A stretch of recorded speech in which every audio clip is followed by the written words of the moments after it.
खैबर पख्तूनख्वा से डी चौक के लिए पीटीआई का हुजूम निकला तो इब्तदाई तौर पर ही सबके हाथ पांव फूल गए थे, क्योंकि सीनियर सहाफ़ी ने अंदर की बात बता दी। मुल्क को कई रोज़ के लिए लाक किए जाने के बावजूद पीटीआई के कारकुनान किसी न किसी तरह वफाकी दारुल हुकूमत पहुंचने में कामयाब हो गए, जहां से मुतज़ाद दावे सामने आए। अब सीनियर सहाफ़ी सुहेल वड़ाइच ने भी इस पर रोशनी डाली है। सुहेल वड़ाइच ने लिखा कि पख्तूनख्वा में लोगों का इकट्ठ हुआ मार्च चलना शुरू हुआ तो अहल इक़्तिदार के फौरन कान खड़े हो गए। दो चीज़ें इनकी नज़र में बहुत ख़तरनाक थीं, एक तो 35,000 अफराद का पुरजोश हुजूम जिसमें ज़्यादातर नौजवान थे, और दूसरी तरफ बुशर बीबी की जुलूस में मौजूदगी। बुशर बीबी का अहल इक़्तिदार के पास न कंट्रोल था और न इसका कोई अंदाज़ा था कि वो क्या कर डालेगी और उसके फैसले लड़ाई की तरफ बढ़ाएंगे या फिर आखिर में सुलह का रास्ता निकलेगा। रियासत के पास ऐसे जदीद आलात आ गए हैं कि वो फिजा से ये जायज़ा ले सकते हैं कि हुजूम का साइज़ कितना है। ये आलात बिल्कुल सही तादाद से आगाह करते हैं।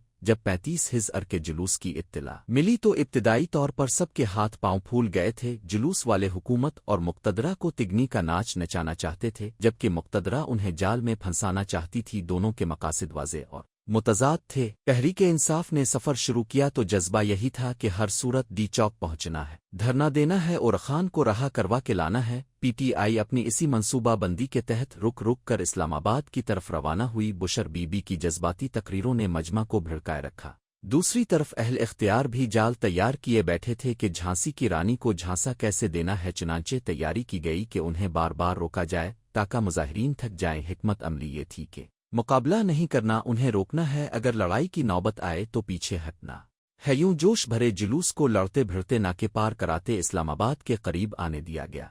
यहाँ तहरीके इंसाफ और बुशर बीबी ने रियासत को एक ज़बरदस्त सरप्राइज़ दिया। रियासत की तैयारी ये थी कि जुलूस एक दिन बाद डी चौक पहुंचेगा, मगर मुजाहिरीन ने शदीद दबाव डाला और हुकूमत की तवक्कुआत के बरखिलाफ एक दिन पहले ही डी चौक पहुंच गया। इस हैरान कुन और तेज़ तरीन अक़दाम से वक्ती तौर पर फैसला साज परेशान हो गए। असल में उनकी हिकमत अमली ये थी कि मुजाहिरीन को थकाया जाए और दूसरा उन्हें ज़्यादा से ज़्यादा भूखा रखा जाए। इसीलिए रास्ते में मौजूद तमाम खाने पीने की दुकानें बंद कर दी गई थीं। मंसूबा ये था कि डी चौक के फंदे में भूखे और थके हुए मुजाहिरीन पहुंचेंगे तो उनसे निमटना आसान होगा। रास्ते में ऑपरेशन होता तो ज़्यादा तादाद होने की वजह से जानी नुकसान का अंदेशा था, इसलिए यही सोचा गया कि डी चौक का फंदा सबसे बेहतर रहेगा। दूसरी तरफ इस्लामाबाद में दाखिल होते ही बुशर बीबी और मुजाहिरीन के हौसले बुलंद हो गए। उन्हें लगा कि वो फतहयाब हो चुके हैं। हर तरफ से बीबी के लिए वावा का शोर उठ रहा था, फतह के फीरे लहरा रहे थे। हम मीडिया वाले ये तासुर दे रहे थे कि जज्बा जुनून जीत गया, नाके और पाबंदियां हार गईं। पीटीआई जीत चुकी, रियासत और हुकूमत हार चुकी। इसी दौरान मुसलसल हुजूम की मॉनिटरिंग जारी रही। डी चौक पहुंचने तक मुजाहिरीन की तादाद 30 से 35,000 तक कायम रही।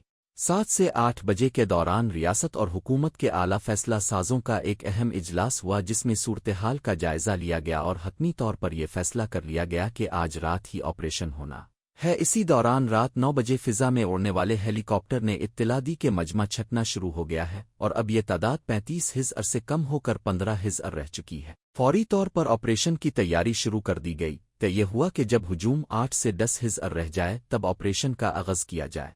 फैसला साजों को ये एहसास हुआ कि अगर मुजाहिरीन थक चुके हैं तो उनसे नबर्द अज़मा पुलिस और रेंजर्स के लोग और भी ज़्यादा थक चुके हैं, इसीलिए उनसे ऑपरेशन करवाने में नाकामी का सामना भी हो सकता है। 2500 से 3000 तक ताज़ा दम दस्ते जल्दी में तैयार किए गए। मजमागाह के अर्द गिर्द रोशनी बंद कर दी गई। रेस्तुरान और खाने पीने की दुकानें भी मुकम्मल तौर पर बंद थीं। मुजाहिरीन भूखे थे, थके हुए थे, अंधेरे में उन्हें नज़र भी आना बंद हो गया। यही वो लम्हा था कि ऑपरेशन शुरू किया गया। गुंडापुर और बुशर बीबी को लीक कर दिया गया कि ऑपरेशन बस शुरू होने ही वाला है। ये खबर पाते ही दोनों एक गाड़ी में बैठकर निकल गए। ऑपरेशन का आगाज़ आंसू गैस और रबड़ की गोलियों से किया गया। फैसला ये था कि मुजाहिरीन को भागने का मौका दिया जाएगा। पीछे कोई पुलिस फोर्स, कोई नाका नहीं था। अब जब सामने से 3000 एहलकारों पर मुश्तमिल ताज़ा दम दस्ते ने हल्ला बोला, आंसू गैस और रबड़ की गोलियां चलीं। जब वो भूखे और थके हुए लोगों की तरफ बढ़े तो उनके पास सिवाय पीछे को भागने का कोई रास्ता ना था। यहाँ एक और दिलचस्प वाकया भी सुनाने के काबिल है।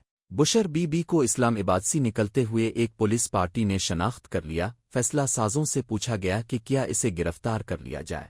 एक सियाने ने मशवरा दिया कि बिल्कुल नहीं, इसे भागने दिया जाए। वो गिरफ्तार हुई तो हेरोइन बन जाएगी। गिरफ्तारी तो हम कभी भी डाल सकते हैं। यूं बुशर बीबी की जुरत और बहादुरी के रास्ते में یہ مشورہ آڑے آ گیا اور بی کو جانے دیا گیا، یوں یہ رزمیہ کہانی ہیرو کی بجائے ولن پیدا کر کے تمام ہو گئی۔ ڈی چوک آپریشن کے حوالے سے سب سے زیادہ زیر بحث موضوع حکمت عملی نہیں بلکہ انسانی جانوں کا ضیاع ہے۔ انسانی جان تو ایک بھی جائے تو ناقابل تلافی نقصان ہے، مگر پی ٹی آئی اور اس کے حامی یوٹیوبرز نے تواتر کے ساتھ اس قدر جھوٹ بولے ہیں کہ ان کے دعووں پر یقین کرنا مشکل ہے۔